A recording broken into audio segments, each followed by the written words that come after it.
Think about this. 8 guys on a golf trip, private jet, brisket, pulled pork from the Backyard BBQ store. Sounds like a good way to start a trip, huh?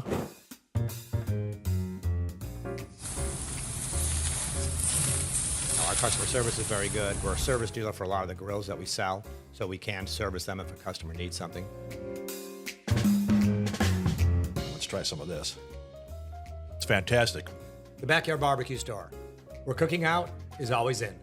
Welcome to the Executive Airspace Podcast. I am your host, John Traub.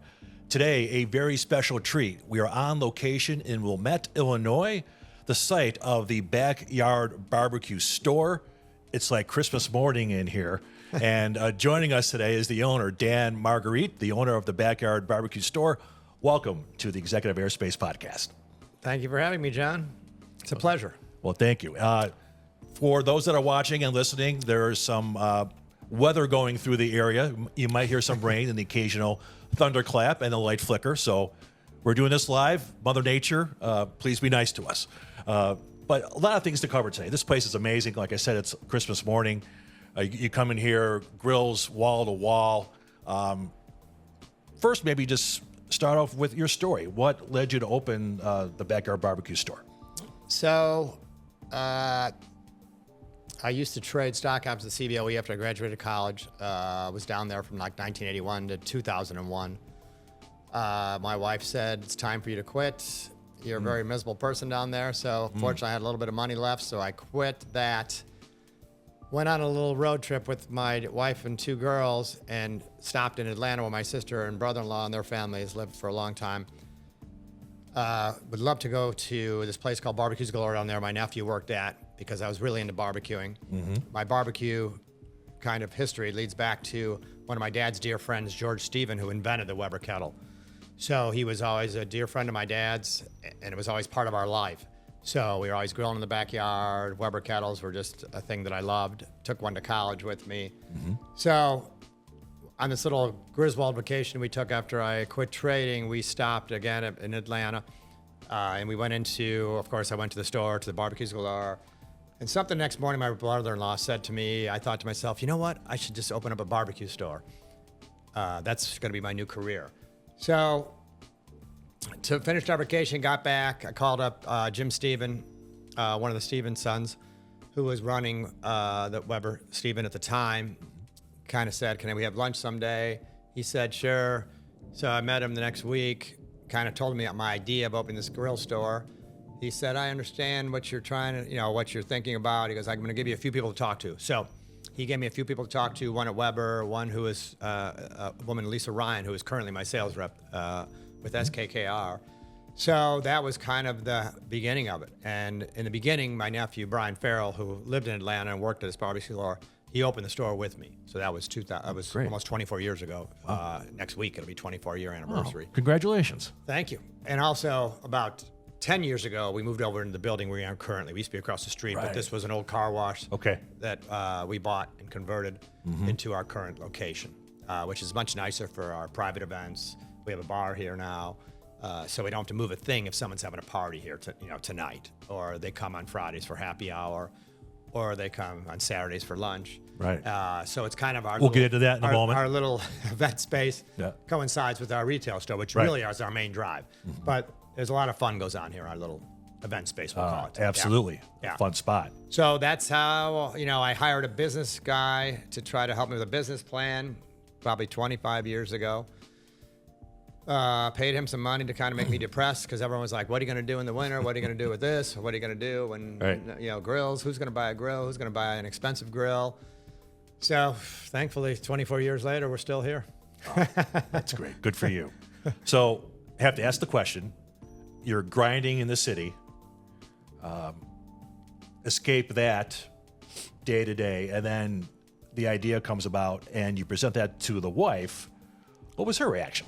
She was all for it. She thought it was something I was passionate about. So she was a big proponent from the word go, thankfully, as most of my family was. Right. So, which was nice because a lot of people were, like I said, like, what are you going to do? Right. What are you going to do? And it's funny, there's these Weber lights in here made out of these Weber lids. Oh, yeah. And sadly, one of my dear friends when I told him this idea, this was probably December of 2001, I guess. And I said to him, I'm thinking about opening up this barbecue store. And most of the people I had told would say something to the effect of, well, what are you going to do with this? Or how are you going to do this? And the first thing he says to me is, you know what you should do? And I'm thinking to myself, here we go. And he goes, you should make lights out of Weber lids. I'm like, wow, I love that idea. Sadly, he passed away the following, not too long after we had that conversation. So I tell his kids, he left behind a wife and 4 kids who still come in here all the time. Yeah. And I say, every day I turn the lights on, I think of their dad. Oh, so my gosh. it's kind of cool. That's great. Yeah, his spirit is all but around it's funny, us, right? yeah. It's just funny how the Weber lid thing came about, and that's how it came about. So Yeah. Well, that's great. And he's with you every day. yeah. So everyone was a big proponent, and I guess I never knew what would happen, what it would grow into. I didn't realize what it would grow into. My son-in-law is now taking us to kind of a new level, even on a lot of things. We'll talk to him in a moment. Yeah. So it's just, and it's been received by the community. It's kind of a community hangout on Fridays at happy hour. They've always supported me, grill-wise, and so yeah, I'm very thankful we ended up here in the town of Wilmette, and I grew up here, so I've kind of lived here my whole life and still live here now. So Good for you. Yeah. So walk us through then. You have this idea, right? Right. You have an idea. You have the light idea. When it all came together. Yeah, so my nephew Brian had did that worked happen? at this place, so he knew all the grill lines, so he knew what we should try to carry. Right. We obviously carry Weber grills. It's probably the biggest name around here. Sure. We carry a couple of high-end grills. Back then, we carry more of those now because a lot of people are doing outdoor kitchens. So we kind of came up with a lineup of what grills we're going to sell. My wife likes to buy some accessory stuff, some kind of gifty things. A lot of these places have, Weber's got tons of accessories, Sure. tools, etc. So, and we find other vendors too.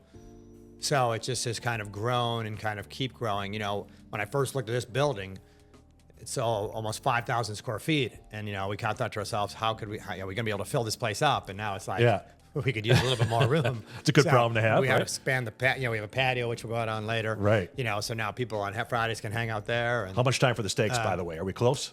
we're about 8 minutes from my first check with my thermometer. All right. Because we're going to reverse sear. We can talk about that. Beautiful. When we finish them off. Okay. So it's just kind of, as it's just grown. So we moved over here after 14 years across the street. And this has been just great. So much more room. Just so much, like when we used to have a party over there, it would be like, do you want to set up tables inside, outside? Do we want to do so? We'd have to move stuff in or out. Have to do a Here, tent. Yeah. Right, all that. Yeah, we did it sometimes. Yeah. So now it's like, you're having a party? All right, so we have 48 seats in here, and that's kind of what we limit our private events at. We have more people like that at happy hour, but so it works out great, this space. Yeah. So then walk me through that, the growth and the evolution of the concept and having the issue of space where you needed to expand. What was that Somewhat, ramp yes. up time? And it was also, this building was for sale, so we could buy it. But it was interesting. Like, I feel fortunate. When we opened, I feel like right when we opened, grilling exploded on like the Food Network. So it was like every show was like Bobby Flay at the grill, you name it, they're all grilling shows. I was watching that Barbecue Brawl last night I have on DVR. So I wish I could say it was my business plan, but it was actually just some luck too. I mean, it became such a big thing, grilling. I feel like it always was, but it just became way more, it was on the Food Network. It was all over the place. And I also feel like, I went to visit a guy in Wisconsin that Jim Stevens set me up to go talk to. And his wife had kind of a patio store and they sold some grills. And he's saying to me, we don't sell a lot of like the Weber Summit, the more expensive one, or we don't do outdoor kitchens. And I'm thinking, I was hoping that would be a big part of our business. And it was part of our business back then. Now it's become a very big part of our business because so many people in their backyards want to, now entertain out there, especially through COVID. Right. It exploded then. But outdoor kitchens have become a big thing, even in our climate, when we're only out there from, say, May. Like, we just cleaned off my patio this week at home, got my outdoor kitchen, plugged in the fridge, loaded up with beer, getting ready for the season out there. So, well, I'm a year-round guy, so I don't mind shoveling. I am too, but I shovel out to mine too. Yeah. I've got like 4 grills at the back door, so I don't have to walk out to where mine are built in. Right. But it was not always a year-round thing, and some people are not. Some people are always like, well, can I roll it in the garage at the end of the year? I'm like, why would you roll it at the end of the garage, in the garage after Christmas? So it has just kind of exploded along the way, which is obviously very fortunate for our business. Right. You know, Right. my dad, God rest his soul, who taught me how to grill on a charcoal grill. You know, back then he's like, "Who the hell is going to buy a $3,000 grill?" And now, like, some of the grills are $30,000. So he's probably like looking up down on me, thinking, "Who the hell's going to buy a $30,000 grill?" And well, someone is, thank God. So yeah. So But no, but we still have so many people that buy Weber grills. You know, it's not like we don't.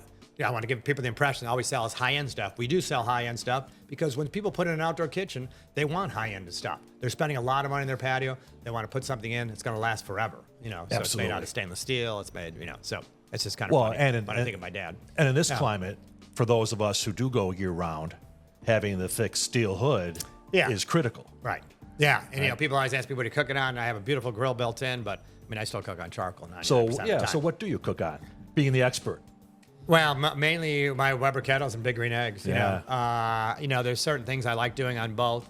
You know, the egg is a little bit more for longer cooks because it burns charcoal a little bit more efficiently. Right. But I still like to cook on charcoal just out of nostalgia, you know, out of memory.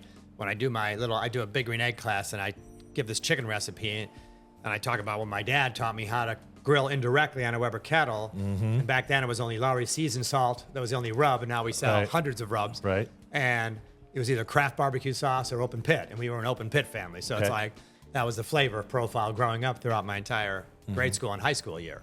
You know, I'm the youngest of my family. So mostly throughout high school, my dad would call and say, "Hey, I'm bringing home this, fire up the grill." You know, so I'd fire up a chimney full of charcoal and away we go.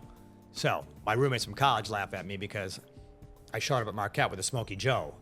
And they're like, now they realize why I had a Smoky Joe, because I guess I was destined to be here 40 or almost 50 years later, I guess. Well, I have, as we were talking before, I have the big Weber kettle that that I cut the legs off, that I bring to all the Bears games, all the tailgating. Right. It's got one handle left on it. It's been run over. It's gone through hell, right?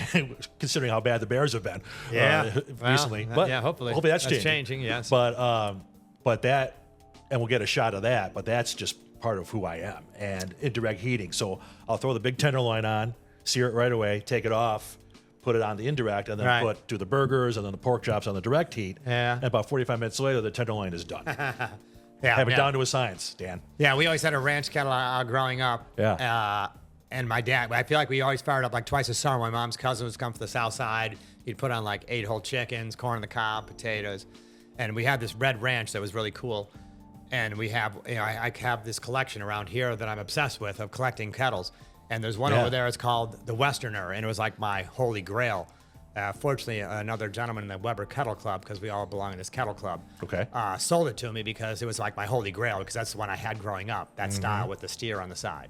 So I was so happy to get that as part of my collection. So some of this up here is not for sale.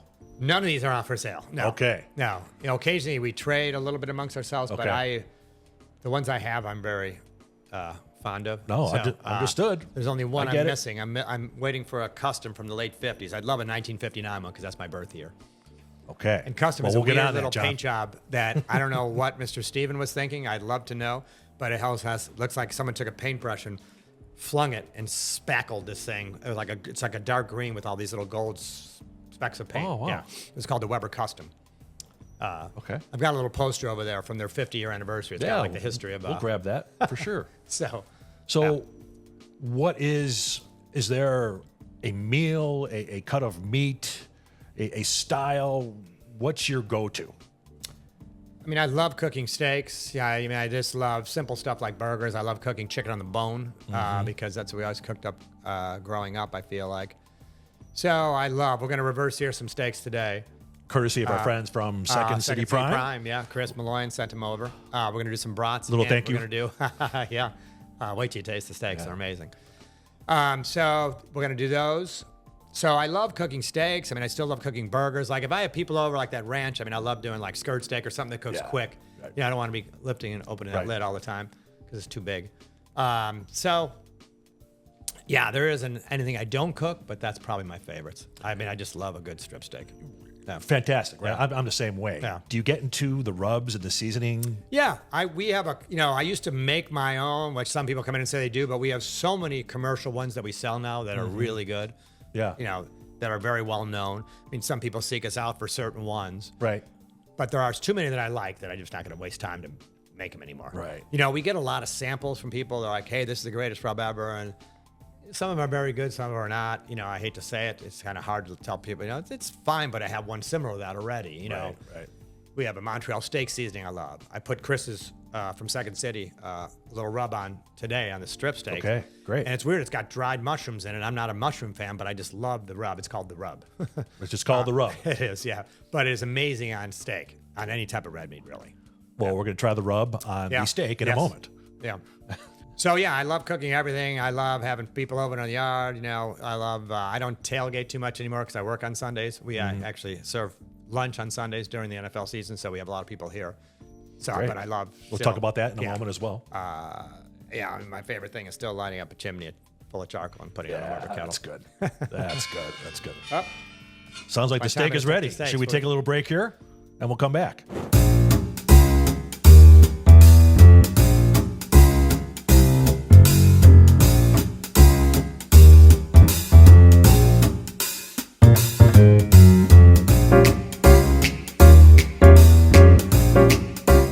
All right, so we just took the steaks off. They're resting. And very important part of the process. Absolutely. I was just going to mention that. So please pick up on that and why meat should rest. Well, there's a science to it. I know Meathead would probably disagree with some of the stuff.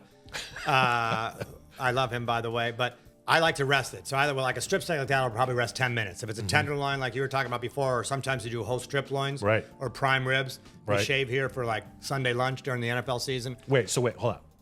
You do prime rib here? Yeah. So we smoke the whole, ribeye, and then I have a meat slicer in the kitchen. So you smoke it. It takes, at 250, it probably takes 2.5 to 3 hours. And then when it's sliced thin, it's amazing. Yeah. Do guys sleep here? No, no need for that. Although I think I should have put a shower in here. I'd probably just move in here. At least a shower, I spend a lot of time here. That's kind of where I'm going. But anyway, back to the resting part of it. Yeah, so I always rest pieces up, especially, red meat, for sure. Even a burger, I like to rest before I put it on the bun because then the juice, won't get all over your bun. And it usually brings it back to a perfect temperature, and away you go. Yeah, 125 is where I try to get to. And then it's usually what we pull off, too. Because you can always throw it back on, right? Yes, you can. I mean, that's why I was saying outside about the thermopen. I tell people at the ed class, somebody like, oh, I do the touch thing. I go, yeah, the touch thing is great if you're a chef. But to me, that thermopen, insert, know exactly what the temperature is. And then I set my timer sometimes like a minute because steaks are so expensive now. There's usually a beer or maybe a glass of wine involved. I don't want to mess it up. And the problem, too, sometimes we get distracted. Yeah. Right? Yeah. And then whenever I go to somebody's house, they want me to cook because I own the barbecue store. So then there's usually alcohol there for dinner somewhere at someone's house. Right? And, meat is so expensive that it's like, oh, I got chicken and this and this. I'm like, okay, great. 3 different things, 3 different temperatures. But I've got my thermopen in my wife's purse, and we're ready to rock. So Perfect. Yeah. Perfect. So I love that thermopen. It's like the only thing that I take with me. I mean, I take it on vacation with me. So I always have to have that just so we can know. So what are the other must-haves when it comes to grilling? I mean, for like a charcoal guy, you want chimney. You want good charcoal. I'm definitely a charcoal snob. And where are we at right now? Do you know charcoal, John, by the way? It's a good trivia question. No. Tell me. Any guesses? A guy by the name of Henry Ford. It was a byproduct of the Model A. He had so much wood left over, and he was on some sort of camping trip, apparently, with a guy named Kingsford. Hence the name Kingsford. And I'm always like, I don't use Kingsford. I'm in all these Weber Kettle Club things, and they're always like, oh, Kingsford's the best. And I'm like, I disagree. I mean, it's what we always had growing up. Sure. But I think there's a lot of coal dust and filler. We use all natural charcoal here, whether it's lump charcoal or briquettes. So, okay. Yeah. Like in a kettle, the briquettes will burn a little bit longer than lump, but I still use both depending on what I'm cooking. Yeah. Like last night I cooked a skirt steak.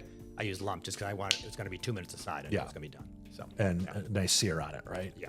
Perfect. Sure. Perfect. Yeah. I'm the rub. I'm curious to taste the rub because I'm not a big rub or spice guy. You just do salt and pepper? Well, because in my opinion, and obviously everyone has their opinion, a good piece of meat doesn't need a lot of seasoning. I agree.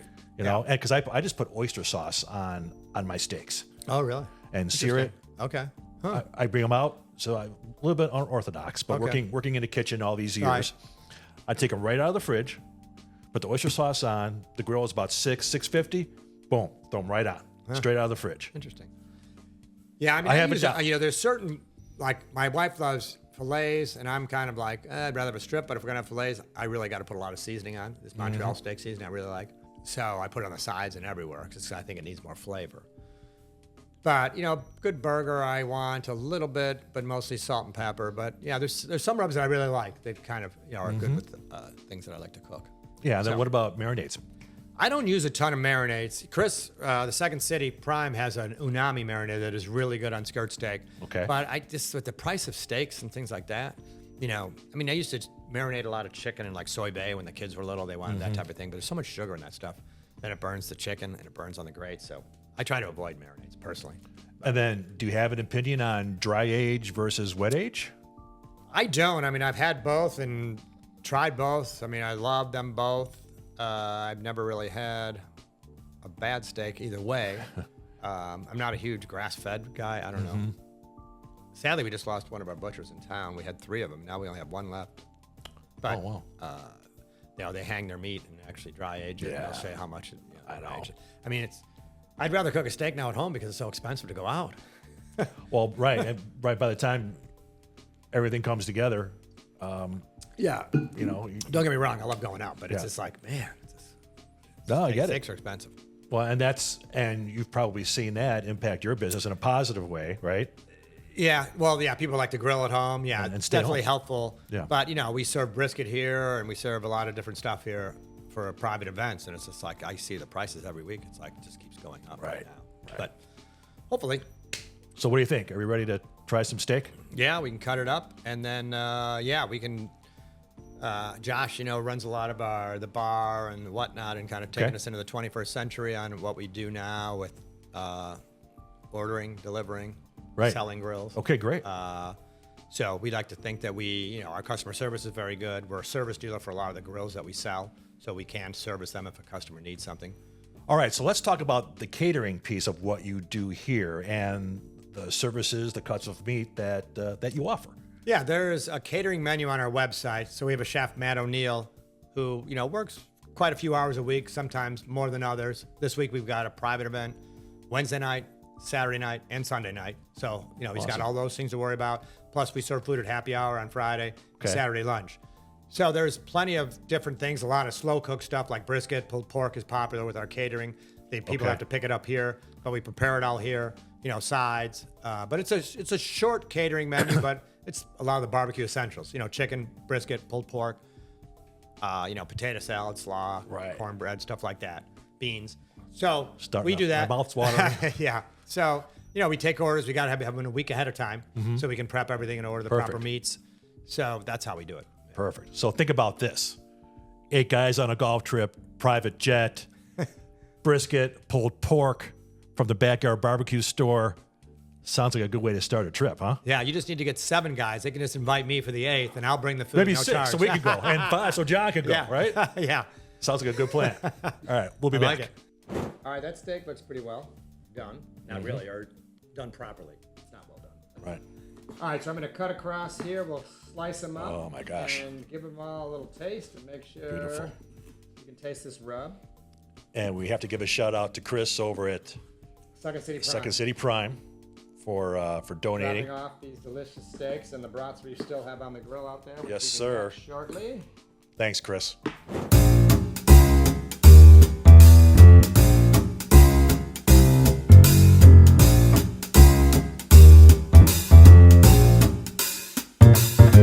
So just had great steak from Second City Prime. Chris, thank you again for a great meal on a Monday afternoon.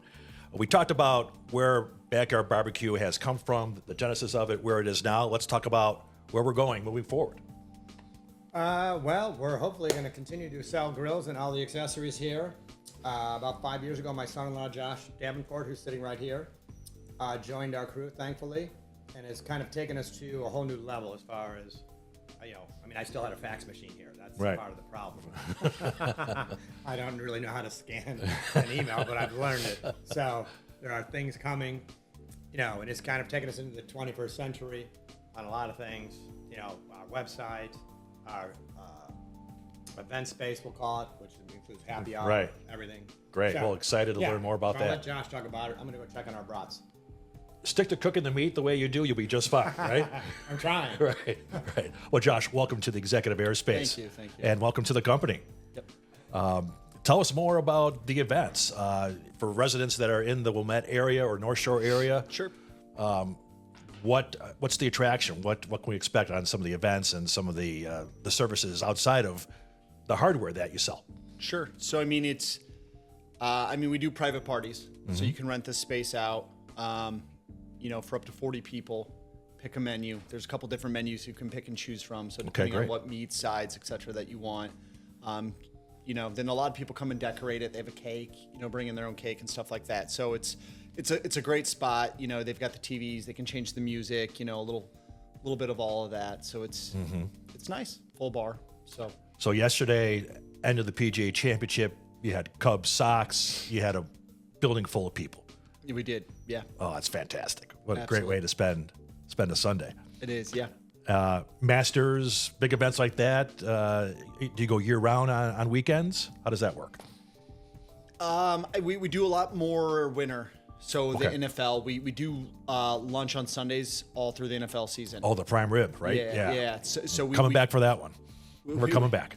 we don't do Sunday lunch all through the summer. So it's just NFL season. Otherwise, we do Saturday lunch, 11:30 to 2 every Saturday. Every Friday, we do happy hour, 4 to 7:30. So some of those the patrons can kind of expect. We have a lot of regulars, a lot of repeat business people we love to see, that love to see us as well. So it's good. We take out some of the grills that you see now to kind of make space. Okay. That's how packed it gets. So we've added the good problem to have. Beautiful problem to have. We've added the pergola out front. So That's now we've great got spot. a patio. Yeah. It's always had the brick. It's always kind of had a good vibe. But now we've got heaters. So, it kind of extends the season on either side of it, bookend it. But then kind of keep the sun out of your face, rain out of your, keep you dry, all that fun stuff. So it's kind of expanding the space that we've had, which is nice. So you meet your now wife. Yes. Okay. She tells you that her father owns a barbecue store. Was there ever any doubt after that about sealing the deal, or tell me where did that weigh? And okay, we need to keep her in my life. No. I love my wife. No, it was a very interesting thing, and it's like trying to explain this store to someone else. Yeah. No one really gets it. Is it a restaurant? I thought it was retail, but then they do party. What do they do? I feel like no one can try to sum it up. Like an elevator pitch would be difficult to say. It's almost unbelievable to be like, no, so it's retail, then we have a restaurant, and then we do event. It's too much almost. And then how do you incorporate that into a building? So I don't know. I feel like I had to go see it, and they were at the other location, right? So a little smaller footprint, a little bit different of a business, But then I don't know, maybe a year or two into us dating, he moved over here. So he's been here for 8-9 years, I want to say.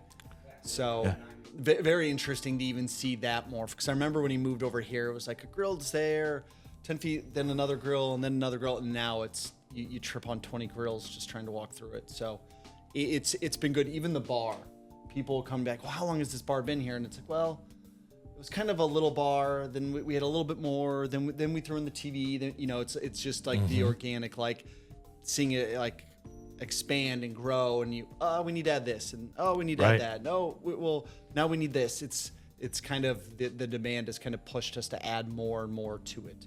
So because you have beer, you have bourbons, you have wine, all those things that are attached to a fun day barbecue. 100%. Yeah. So how did you get involved? So I was working in health and safety for a manufacturing company, USG. So I was doing that, a lot of travel.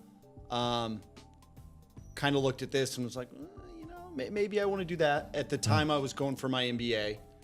They were paying for a majority of it, so figured I'd do that. I liked a lot of what I did with my MBA and was like, well, maybe I can apply some of that. So talked to Dan, started to kind of make the transition from there. Yeah, it was time, right? Yeah. And obviously he's allowed you to make some suggestions, implement some strategies, some ideas, where we're at now versus where do you want to go moving forward? Tell us more about that. It's tough to see where we want to move forward, I guess. There's a lot of directions we could go. And I know we've discussed a lot of like, do we want a second location? Do we want to go e-tail? Do we want to, what's the direction for us, and what's the, closest synergy, core competency that we're doing now that kind of is the easiest to kind of expand, but just kind of essentially continue doing what we're doing. So I think we're still trying to nail that down, exactly what we want to do, but it's nice to have options, to say the least. Well, and that's a challenge for any business. How do you scale? How do you adapt without compromising the integrity of the foundation of the business? Agreed. And I think a lot of it too is this place itself. You walk in and everyone just It's stops. special. Like I said, Christmas morning, it's special. Everyone just stops, and it's like they see the giant pergola and they see the built-in grills and they see all the Weber kettles, and they're just like, what is this place? Right. So it's, if you were to expand, you'd have to replicate that. Right. You'd want the same thing. Online retail, it's hard to get that. It's hard to someone's sitting in their living room scrolling. How do you make them feel, like what they're getting? What the connection is emotionally, right? Exactly. It's just very different. Yeah. And then, so it's just a whole different animal. Right. Really. So trying to wrap our head around, if we go online, what do we sell? How do we do it? How do we go about it? Anything like that. Well, the events I think are key. And as we touched on earlier with the expansion of the market, the at-home market now, right? Sure. How do you continue to feed that and fuel that in the proper way to where I'm sure you're getting suggestions from some of your client base saying, well, what if you guys did this, right? What would that look like? Cigars jump out as an option, get the humidor in here, save my Saturday. I don't have to go to 3 places. I can just come to one, for example, right? Dan, we'll talk about that later. But just, the lifestyle of the customer, not only for you, but for me as well in the private aviation business is what this is all about. Right. And how can we plug in and engage that eyeball and create some content that's compelling, engaging features, engaging businesses. And that's what the spirit of this podcast is all about. And when you look at ways to expand, you got to keep your eye on the ball, right? Don't compromise the integrity. Exactly. Yeah. No, 100%. So we're trying to notice industry trends, trying to stay up to date on a lot of that and see where it's going as best as we can. And we've done that with the expanding into cabinetry. Right. We're constantly reevaluating grill lines. You had the deck done, the tile out here even. Yeah. That's right? So we've got countertops. So it's hard to, we're trying to be that all-in-one solution for the most part, where it's like you get your appliances, you get your cabinetry, here's your countertop. We can, and then they walk out and they're done. When we were out grilling, a refrigerator just got delivered. Exactly. So what are those trends now? Where is it going? What is hot right now? Father's Day is coming up. What's the current? What are the trends? Definitely, if you're doing like a new kitchen, I would say the cabinetry. For what it is, it looks really good. The cost, I think, is right where people want it. You can slap any grill in it that you want. Anything, because you get to customize it. What colors do you want? What do you want the knobs to be? Different things like that. I think people really like. They make it feel like it's truly theirs and not just another cookie cutter design. Griddles, I think, are still hot. Pizza ovens, I think, are steady. Certain things like that where it's like, hey, I already have the grill. What else do I want to do? Right. Pizza ovens, are countertop models, so it's a lot easier. Hey, I'm just going to stick it on the end. That's not a huge expense. I'm not adding on or changing. It's just it's an additional grill, if you will. Right. So another appliance. Anything like that, I think, is good. We still have patio heaters. Fire pits, stuff like that. Everything that's adjacent to that, right? To Yeti. Capture the experience, to ensure the experience in the backyard grill, the backyard barbecue Exactly. is what it should be. Exactly. Right? Exactly. Yeah. Let's talk about the searing station. I'm a big sear guy. Sure. How has that component to the grilling process, how has that evolved? Is that still something people ask for? Tell me more about that. I don't know if they ask for it. It comes on so many grill models anymore. Yeah. And they're really nice. And I think there are certain models where it's all sear or all infrared, we'll say, right? Okay, yeah. You don't have to sear, which is a nice function of it because you can dial them back. Right. So you can use it. It's just more consistent. It's a very efficient gas burner. I mean, they've been in the industry for a while. It's just different. And I don't know, people I don't think necessarily want different. They don't really want change necessarily. But anymore, I would say one burner in most grills we sell is going to be infrared. Oh, look at that. Oh my God. We should try some of this. Beautiful. Again, compliments of our friends from Second City Prime. So, I mean, the rotisseries on any luxury model are already infrared. Mm-hmm. It's just more or less getting one down below. That gives you a lot more flexibility with searing. They handle flare-ups way better than a traditional burner. Mm-hmm. You don't have to worry about the ceramic, or replacing it, cleaning it, etc. There's a lot of benefits to the infrared. Mm-hmm. It's just educating people on that when they come in. Right. Let's try some of this. Oh my gosh. That's good. It's fantastic. A little kick, but not too hot. It's good. Yeah, that's bad. So, not bad at all. So, we talked about Dan and what his go-to is on the grill. It's a Saturday afternoon or Sunday afternoon. You've got some time to jump on the grill. What are you cooking? When you invite us over, what are you cooking? I'd probably just keep it simple. Steaks, something like that. Some veggies. Yeah. You can grill some Brussels sprouts or something like that. It goes a long way. Okay. Do you go the potato route at all? Not on a grill. No, It's I don't hard know. to do. Yeah, I like the Brussels sprouts. You boil them first, stick them on the grill after. I think they kind of roast them a little bit. Yeah. It's good. Good. Yeah, that sounds pretty good. So we're back, and our stomachs are full of love and of meat. Thanks again to Second City Prime. We've talked about the story, and it's a great one, about where you started and where you're at now and where do you want to go. But if you had a magic wand, take us 10 years down the road, where would we be? What would we be doing? I think the goal is expansion. Get a second location, make sure we've got kind of what we do down and then kind of continue from there. I mean, Chicago's a big city. There's a lot of suburbs. I think we could easily open up a second store with the success that we've had and continue going with it. I don't know about nationwide. We can get there when we get there, but I mean, I think at least the Midwest is a good start. So it's, I think we understand what we're doing. I think we understand the customer. Yeah, you certainly do. And I think we've got good relationships throughout Chicagoland. So it's, I think we could continue on that adventure. So have you had the conversation with a snowbird, either goes to Florida or the Carolinas or Arizona? Hey, we could really use a store out in that geography to get us through the winter. Is that an option? Is that on the table? It's tough to go too far.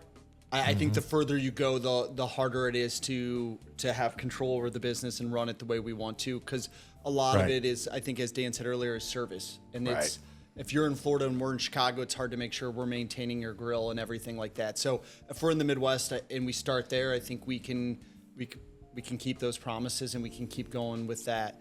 It's just, we do a lot in Michigan. And so I would say there's a lot of summer houses. We already, we have some clientele here. They get have another house in Michigan or, Southern Wisconsin, exactly. and up north Wisconsin even too. So I think that speaks to a lot of our validity that, hey, they did it well the first time. Let's have them do it again. The referral is key, right? Yeah, exactly. Repeat customers, no doubt. So I think a lot of it's there. I think from what we're trying to do, we just don't want to lose what we have. So it's, everything from the store itself to the clientele to, even classes. It's, a lot of those people come back, have come to the classes and all that. So it's not out of the question, I would say. I think it's just, I think we're trying to do it the right way. Well, we talk about scaling without compromising the integrity of the product, right? And you want to maintain that. You pride yourself on being so service oriented. You don't want to lose that by being thousands of miles away. Exactly. So, I mean, if we did expand, it would be definitely in the Chicagoland area first, maybe a third, and then. So let's conquer the Midwest first. Yeah, exactly. Okay. Chicagoland, then Midwest, and go from there. I mean, it's year round down south. I get that. Right. That's a huge plus, but I think we've got a good hold on Chicago and understand what what's going on here. So we just got to go from there. Well, you certainly have a good hold on me and my belly after that meal. That was fantastic. Good. All right, I'm back. So Josh touched briefly on, like, we do a lot of classes here. We've got a guy, Chris Marks, who's won the American Royal like 8 times. He's coming up in June, I think. So we also have basic grilling classes too. I'm doing a big green egg class coming up. So what we like to think is we have every grill on display, whether it's built in on a cart, from any price point you want. Come in, get an education. We can teach you. First, we're going to show you why a certain grill will be right for you. Mm-hmm. Once you buy that grill, you can come back, take a lesson, and learn how to use that grill. So we're basically can start at the beginning, education, then you get educated on how to use it, and then if you ever need service, we can also service it.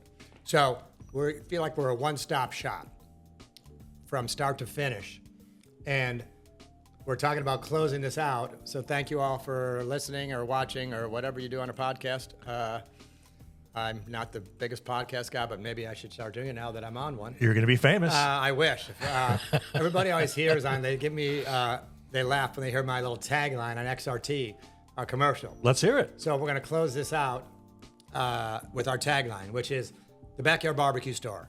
Where cooking out is always in. So Josh and Dan, I want to thank you for coming on today. This has been a great experience. Thank you for cooking lunch for us. Thank you to our friends from Second City Prime for donating the lunch for us. And just think about this. You're on an airplane, you're on a golf trip, you're taking your wife somewhere, taking the family somewhere. You've got a plate full of either pulled pork or brisket or a strip steak that's been cut up with the rub on it. Absolutely amazing. Or the bratwurst full of, what was it, cheddar, jalapeno, yeah, something else. the kitchen sink. What else was in there? Just about everything. Delicious, yeah. But think about that. We can make that happen. It all happens here on the Executive Airspace Podcast.